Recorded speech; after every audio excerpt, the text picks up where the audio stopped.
انتوا بتنتجوا بس، يعني بتصنعوا السبيكه احنا بنصنع الرو ماتيريال بالظبط، احنا بنصنع السبيكه وبتوردوها للمصانع. وبنورد بالظبط، احنا شغالين بي تو بي وبوردها لكل المصانع، كل مصنع على حسب المواصفه بتاعته. على حسب كل مصنع محتاج منك ايه. بالظبط.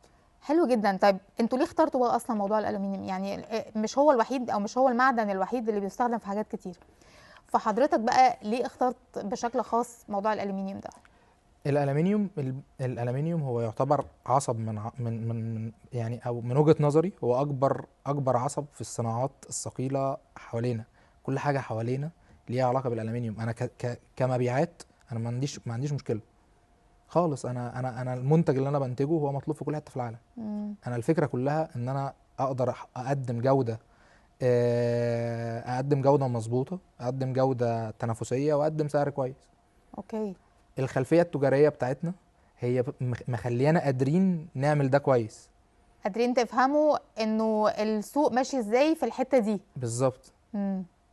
طب انتوا لاي مدى تعاملكم مع المصانع ودعمكم للمصانع في مصر بيدعم الشغل وبيزود من عائد ده على الاقتصاد بشكل عام؟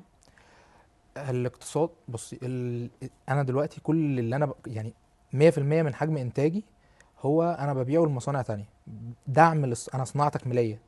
اللي انا بعمله بقى انا بدعم كل المصانع اللي موجوده داخل الدوله، بحيث ان احنا في الاخر ننتج منتج هو في الاخر منتج ينفع نكتب عليه صنع في مصر. هي دي الفكره. انا يعني مثلا اواني الطهي، المنتج ده 85% منه هو الومنيوم.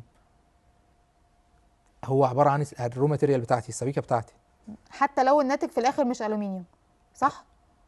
يعني لو مثلا حد مثلا اواني الطهي دي مش كلها بتبقى من بره الومنيوم، لكن داخل في تكوينها لا هي كلها وتصنيعها الومنيوم. لا هي بتبقى الومنيوم، بس اللي بيحصل لها ماده كوتنج. ايوه بالظبط، ده اللي بسال فيه. زي دهان بقى بتاخد كوتنج، تبقى تيتانيوم، بالظبط، تبقى ده اللي جرافايت، بتكلم فيه. تبقى لكن اساسها الومنيوم. الومنيوم. بالظبط. اوكي. لان هو الماده الوحيده اللي هتبقى امنه ان احنا نقدر ناكل فيها، وفي نفس الوقت ليها احتفاظ. بتقدر تحتفظ الالومنيوم من خواصه يعني ان هو بيقدر يحتفظ بدرجه الحراره لفتره زمنيه جدا. طويله.